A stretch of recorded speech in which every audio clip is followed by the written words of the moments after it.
If I right now decided that I wanted to play Monopoly with you, and for 400 rounds of playing Monopoly, I didn't allow you to have any money, I didn't allow you to have anything on the board, I didn't allow for you to have anything, and then we played another 50 rounds of Monopoly, and everything that you gained and you earned while you were playing that round of Monopoly was taken from you. That was Tulsa, that was Rosewood. Those are places where we built black economic wealth, where we were self-sufficient, where we owned our stores, where we owned our property, and they burned them to the ground.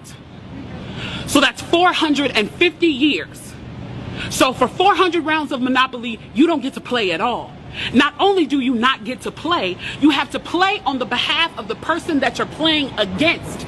You have to play and make money and earn wealth for them, and then you have to turn it over to them.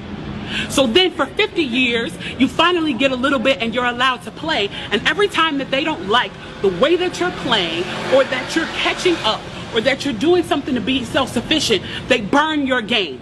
They burn your cards. They burn your Monopoly money. And then finally at the release and the onset of that, they allow you to play and they say, okay, now you catch up. Now at this point, the only way you're going to catch up in the game is if the person shares the wealth, correct?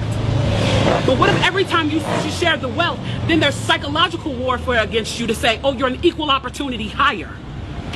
So if I played 400 rounds of Monopoly with you and I had to play and give you every dime that I made, and then for 50 years, every time that I played, if you didn't like what I did, you got to burn it like they did in Tulsa and like they did in Rosewood, how can you win? How can you win? You can't win.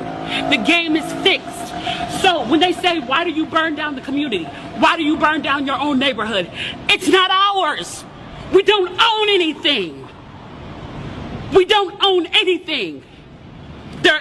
Trevor Noah said it so beautifully last night. There's a social contract that we all have.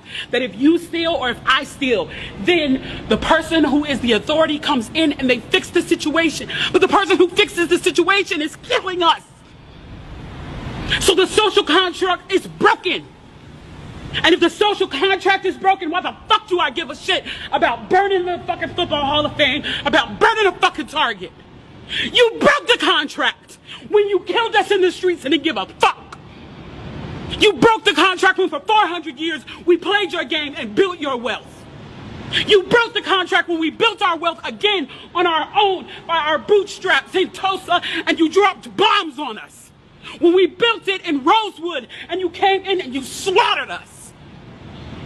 You broke the contract, so fuck your Target. Fuck your Hall of Fame.